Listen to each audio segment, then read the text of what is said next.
Supreme কোর্টের যে অর্ডারটা কিছুক্ষণ আগে প্রকাশ্যে আসছে সেখানে বলা হচ্ছে যে ট্রাইব্যুনালে যে 27 লক্ষ নাম যেটা ট্রাইব্যুনালে অ্যাডজুডিকেশনের পর যাচ্ছে তাদের নিষ্পত্তি যদি হয়ে যায় প্রথম দফা নির্বাচনের আগে 21 তারিখ, দ্বিতীয় দফা নির্বাচনের আগে 27 তারিখ, এইটা যদি নিষ্পত্তি হয়ে যায় তাহলে তারা ভোটদানে অংশ নিতে পারবেন। কিন্তু তারা যদি ভোটদানে অংশ নিতে পারেন তাহলে নির্বাচন কমিশনকে যেটা ফ্রিজ করে দেওয়া তালিকা সেটা আবার তুলতে হবে, তুলে সেই নামগুলোকে আবার অ্যাড করতে হবে, আবার নতুন করে ফ্রিজ করতে হবে। এই ট্রাইব্যুনালে কাজ করতে গিয়ে কলকাতায় যে ট্রাইব্যুনাল তৈরি করা হয়েছে সেখানে মানুষ অনলাইনে অ্যাপিল করবে। 27 লক্ষ মানুষ যদি গিয়ে অফলাইনে দাঁড়িয়ে যায় তাহলে একটা বিশৃঙ্খলার পরিস্থিতি তৈরি হবে। এই যে যাবতীয় বিষয়টা নিয়ে কমিশনের কর্তারা এই মুহূর্তে তারা আলোচনা করছেন। সুপ্রিম কোর্ট যেহেতু গাইডলাইন দিয়েছে নিঃসন্দেহে গাইডলাইন মানতে হবে। কিন্তু আমি আবারও বলছি, প্রথম দফা নির্বাচনের যে ভোটার তালিকা যেটা ফ্রিজ করে দিয়েছে কমিশন 6 তারিখ, দ্বিতীয় দফা নির্বাচনের ভোটার তালিকা যেটা ফ্রিজ করেছে কমিশন 9 তারিখ, এই দুটোকে খুলে দিতে হবে। আবার যে নামগুলো অ্যাড হবে 27 লক্ষের মধ্যে সেগুলোকে অ্যাড করে আবার নতুন করে ফ্রিজ করতে হবে, তারপর নির্বাচন করতে হবে। ফার্স্ট ফেজের ভোটার লিস্ট ওরা ডিক্লেয়ার করবে, সাপ্লিমেন্টারি লিস্ট 21 তারিখে, 23 তারিখের আগে।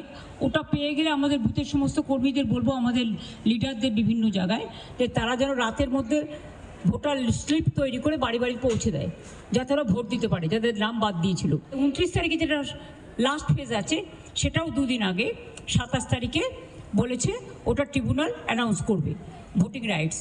সুতরাং I am so happy and I am proud of my judiciary and এবং আমি নিজে কেস করেছিলাম, এটা আমার কেসের ওপর। দেখুন, সুপ্রিম কোর্ট 142 অনুচ্ছেদ হচ্ছে যেখানে সুপ্রিম কোর্টের সুপ্রিম পাওয়ার,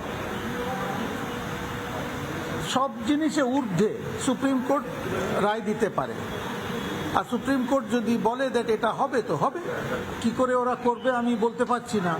হ্যাঁ, কিন্তু যখন সুপ্রিম কোর্ট রায় দিয়েছে তো এটা হবে।